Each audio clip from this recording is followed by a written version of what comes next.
Hello everyone, this is Manish. Welcome back to our YouTube channel corpus जुरिस।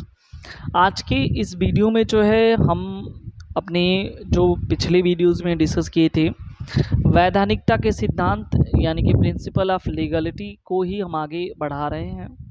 जैसा कि हम इसके अंतर्गत जो है हम डिस्कस कर लिए हैं जो है निर्दोषिता के सिद्धांत के बारे में, ठीक है। उसके बाद जो है निःशुल्क विधिक सहायता से संबंधित प्रावधान के बारे में हम लोगों ने देखा था, और उसके बाद वाइकेरियस लायबिलिटी को भी हम लोगों ने देख लिया है। तो आज के इस वीडियो में जो है हम आर्टिकल 20 यानी कि अनुच्छेद 20 का जो खंड 1, 2 और 3 है, जो कहीं न कहीं जो है वैधानिकता से के सिद्धांत से संबंधित है, इसको हम देखेंगे आज के इस वीडियो में। तो पूरा वीडियो अंत तक देखिए, और यदि वीडियोस आपके लिए हेल्पफुल लगता है तो ज़रूर से ज़रूर इसको सब्सक्राइब करें, अपने दोस्तों को शेयर करें। ये वीडियोस जो है आपके लिए क्यों इम्पोर्टेंट है, ये चीज़ समझना ज़रूरी है, क्योंकि आपको पता है कि आप कहीं न कहीं जो है किसी भी स्टेट की एपीओ या पीसीएसजे की तैयारी कर रहे हैं, तो बिल्कुल ये आपके लिए जो है 100% जो है बेनिफिट साबित होने वाला है, ठीक है। तो वीडियोस को कंटिन्यू रखिए, और चलिए बिना किसी देरी के अब हम स्टार्ट करते हैं कि आखिर में आर्टिकल 20 का जो क्लास 1 है, क्लास 2 है, क्लास 3 है, कौन से वैधानिकता के सिद्धांत को, कौन से प्रिंसिपल ऑफ लीगलिटी को जो है अपने अंदर समाहित करता है, उसको हम देखते हैं, ठीक है। तो अनुच्छेद 20 का खंड 1 यानी कि आर्टिकल 20 का क्लास 1 जो है कार्योत्तर विधियों के संरक्षण से संबंधित सिद्धांत है, ठीक है। कार्योत्तर विधि से क्या अर्थ लगाया जा सकता है? कार्योत्तर विधि का अर्थ ये है कि विधि से पूर्व किया गया कार्य, विधि से पूर्व किया गया कार्य, इससे भी हमको क्लियरेंस नहीं मिल रहा है कि ये विधि से पूर्व किया गया कार्य का क्या मतलब है। विधि से पूर्व किया गया कार्य का मतलब ये है कि जिस समय कोई व्यक्ति अपराध कर रहा है, जिस समय कोई व्यक्ति क्या कर रहा है, अपराध कर रहा है, और उस समय उस क्षण जो है उस अपराध को या उस अपराध से संबंधित विधायिका के द्वारा कोई विधि नहीं बनाई गई है, ठीक है। ये पॉइंट बिल्कुल आपको ध्यान में रखना है, ठीक है।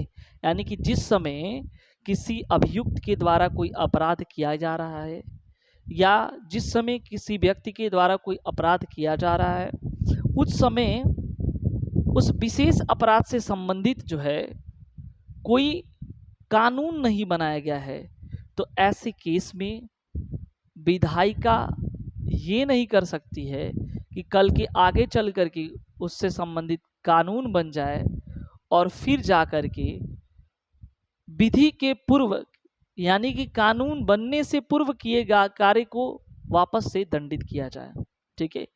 इसी बात को जो है, इसी चीज को आर्टिकल 20 क्लास 1 जो है संरक्षण प्रदान करता है, ठीक है। इसी को रेट्रोस्पेक्टिव जो है कहते हैं, रेट्रोस्पेक्टिव प्रोटेक्शन ऑफ जो है अगेंस्ट द एक्यूज भी कह सकते हो, यानी कि या कह सकते हो कार्योत्तर विधियों से संरक्षण। कार्योत्तर विधियों से संरक्षण का मतलब ये हुआ कि विधि बनने से पूर्व किए गए कार्य से संरक्षण, ठीक है।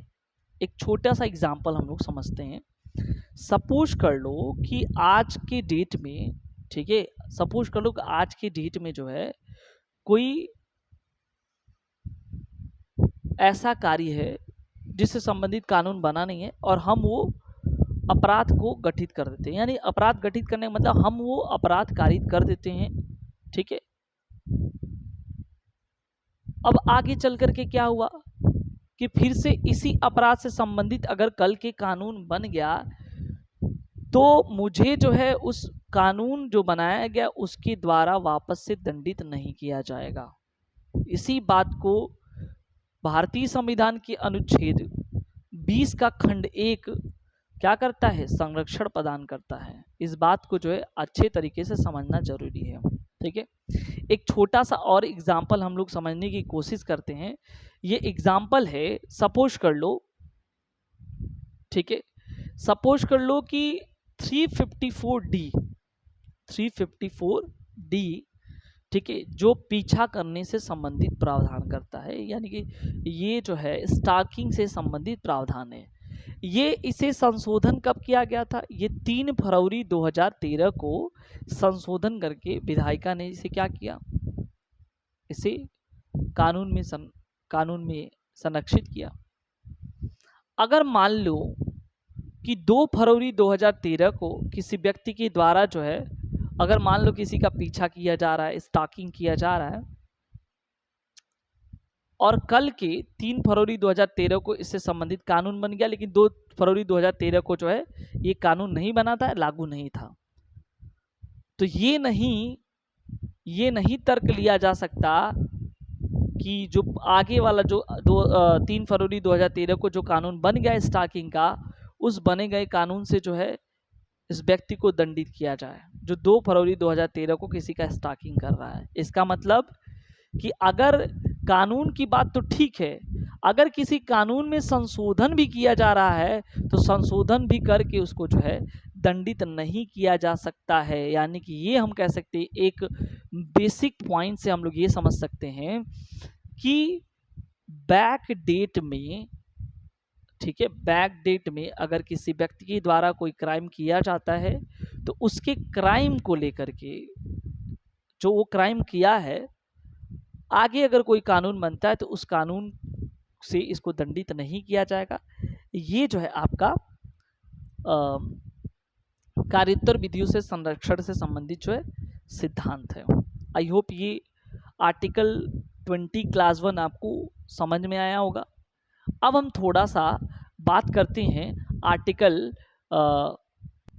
20 क्लास 2 के बारे में। ठीक है, तो उससे पहले आर्टिकल 20 क्लास 2 से पहले एक पॉइंट रह गया है आर्टिकल 20 क्लास 1 में, कि अगर मान लो कि किसी लॉ में संशोधन करके उसकी दंड की मात्रा, यानी कि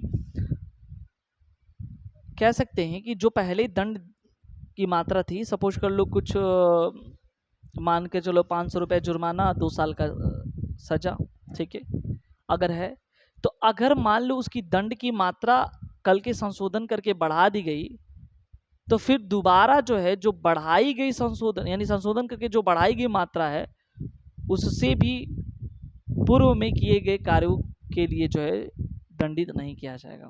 ठीक है, तो ये कुछ था। चलो स्टार्ट करते हैं आर्टिकल 20 क्लास 2 यानी कि अनुच्छेद 20 का खंड 2 के बारे में, जो बताता है प्रोटेक्शन अगेंस्ट डबल जियोपार्डी।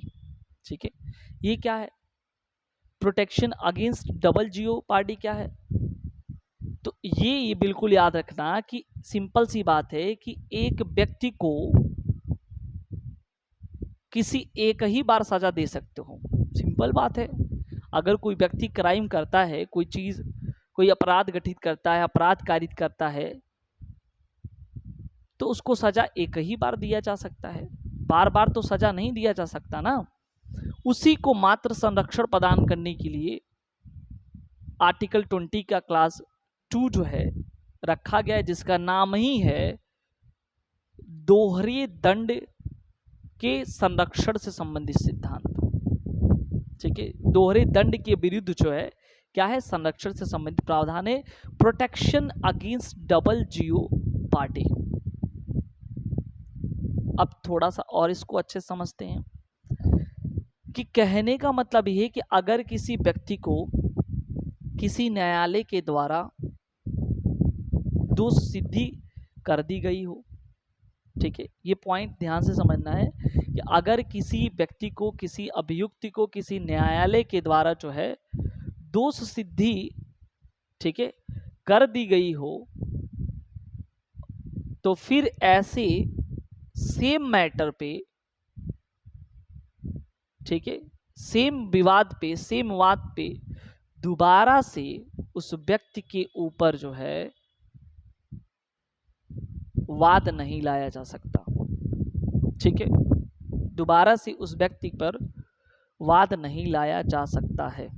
ये पॉइंट अपने दिमाग में रखना है कि यदि किसी व्यक्ति को पहले किसी बिंदु को लेकर के, किसी अपराध को लेकर के, किसी मैटर को लेकर के उसको न्यायालय के द्वारा सजा मिल चुकी है, दोष सिद्धि हो गई है, तो सेम मैटर पे आगे चल करके दोबारा जो है उसे सजा नहीं दी जाएगी या उसके समक्ष, उसके खिलाफ जो है न्यायालय में वाद नहीं लाया जाएगा।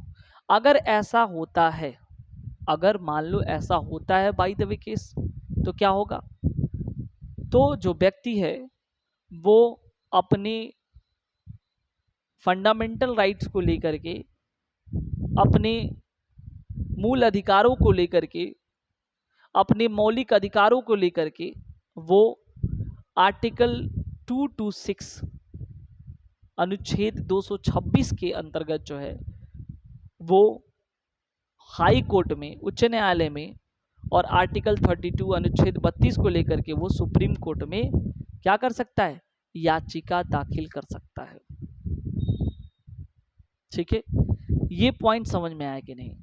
तो मात्र दोहरे दंड न दिया जाए, दोबारा दंड न दिया जाए ऐसे व्यक्ति को जो पहले दंड पा चुका है, इसी को मात्र संरक्षण जो है भारतीय संविधान का अनुच्छेद 20 का खंड 2 क्या करता है? इसको रोकता है। आई थिंक ये चीजें आपको समझ में आ रही होंगी। ठीक है, उसके बाद अगर हम बात करें, इससे थोड़ा सा वाइड रेंज जो है सीआरपीसी की एक धारा है आर्टिकल 300। क्या है? आर्टिकल 300। वो आर्टिकल 300 भी यही बात कहती है, लेकिन इससे थोड़ा सा वाइड रेंज, विस्तृत क्षेत्र जिसे कहते हैं। क्या कहता है आर्टिकल 300 का क्लास 1? ये तो 20 क्लास 2 जो है मात्र दोष सिद्धि की बात करता है, लेकिन सीआरपीसी की धारा 300 का खंड 1 जो है दोष मुक्ति और दोष सिद्धि दोनों की बात करता है। सोच लो, तो वाइड हुआ कि नहीं हुआ? विस्तृत हुआ कि नहीं हुआ? बिल्कुल हुआ। वो बोलता है कि अगर किसी व्यक्ति को चाहे दोष मुक्ति हो गई हो, चाहे दोष सिद्धि हो गई हो किसी मैटर को लेकर के, तो सेम मैटर पे आगे चल करके दोबारा जो है उसी के खिलाफ जो है क्या होगा? विवाद, उस सेम मैटर पे जो है वाद नहीं लाया जा सकता है। ये ही जो है दोहरे विरुद्ध, दोहरे दंड से संरक्षण है। तो वाइड हुआ कि नहीं हुआ? दोष सिद्धि और दोष मुक्ति दोनों से संबंधित प्रावधान है। ठीक है, तो अगर क्वेश्चन आता है कि इससे संबंधित दोष मुक्ति और दोष सिद्धि से संबंधित प्रावधान जो है या दोहरे विरुद्ध से संरक्षण के संबंधित प्रावधान सीआरपीसी की धारा या किस धारा में, तो ये बिल्कुल याद रखना कि 300 का खंड 1 में, बहुत इंपॉर्टेंट है, कई बार एग्जाम में पूछा जाता है। इसलिए हम कह सकते हैं कि अगर एक लाइन में देखा जाए तो आर्टिकल जो 20 का क्लास 2 है वो केवल और केवल जो है दोष सिद्धि से संबंधित प्रावधान को रखता है, दोष मुक्ति से नहीं। ठीक है, अगर प्रायर किसी न्यायालय में जो है किसी व्यक्ति को की दोष सिद्धि हो गया है तो दोबारा उसी मैटर पे विचारण से क्या करेगा? वो रोक लगाएगा। लेकिन वही चीज़ कोड ऑफ क्रिमिनल प्रोसीजर 1970 का सेक्शन 300 क्लास 1 क्या कहता है? ये बोलता है कि दोष सिद्धि तो हुई हो या दोष मुक्ति हुई हो, ठीक है, दोनों के केस में दोबारा जो है न्यायालय में विचारण नहीं किया जा सकता है। ये ही जो है दोहरे दंड के विरुद्ध संरक्षण का सिद्धांत है। एक एग्जाम्पल के माध्यम से हम समझते हैं। सपोज करो कि अगर मोहन नाम का कोई लड़का है, ठीक है, मोहन नाम का कोई व्यक्ति ले लो, लड़का ना कहो, व्यक्ति ले लो, वो विदेश में किसी अपराध को लेकर के दंडित है। जो कि भारत में दंडनीय भी बनाया गया है उस अपराध को। तो ऐसा नहीं है कि वो विदेश में दंडित है और वो भारत आए तो फिर से उसको दंड दिया जाए। अगर ऐसा होता है तो वो जो है आर्टिकल 20 क्लास 2 का और सीआरपीसी के 300 क्लास 1 का जो है क्या कर सकता है, सहारा ले सकता है। ठीक है, आई होप ये चीज़ें समझ में आए आपको कि 20(1), 20(2) रीड विथ सीआरपीसी 300 क्लास 1 समझ में आ गया। अब हम बात करते हैं कि आर्टिकल 20 क्लास 3 क्या है। ये भी बहुत इंपॉर्टेंट है प्रिंसिपल ऑफ लीगलिटी के केस में। तो आर्टिकल 20 क्लास 3 क्या कहता है, प्रोटेक्शन अगेंस्ट सेल्फ इंक्रिमिनेशन, यानी कि आत्म अभिशंसन से संरक्षण प्रदान करता है। ये आत्म अभिशंसन क्या होता है, थोड़ा सा अगर आप अपने दिमाग पे जोर डालें तो आत्म अभिशंसन आपको पता होगा। ठीक है, इसका मतलब ये है कि जिस व्यक्ति का विचारण चल रहा है न्यायालय में किसी अपराध को लेकर के, और उस व्यक्ति को उसी के खिलाफ एविडेंस देने पर मजबूर नहीं किया जाएगा। ठीक है, उस व्यक्ति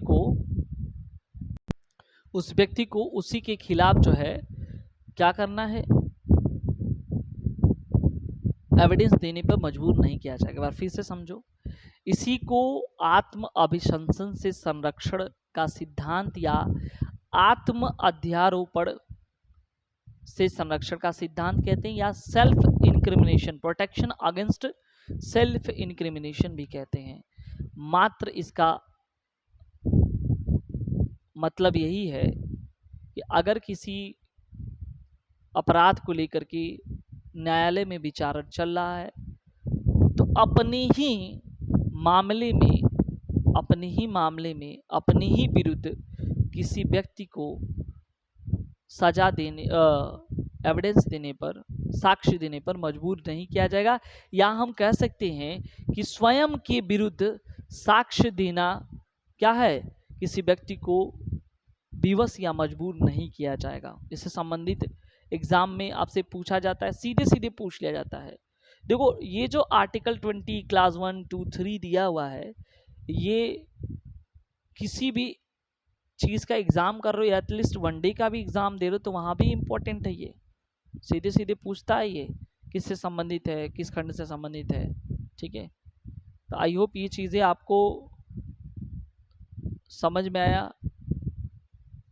वीडियो कैसा लगा कमेंट सेक्शन में कमेंट करके ज़रूर बताएं, और क्या आप इससे संबंधित और भी वीडियोस चाहते हैं ये भी बताएं।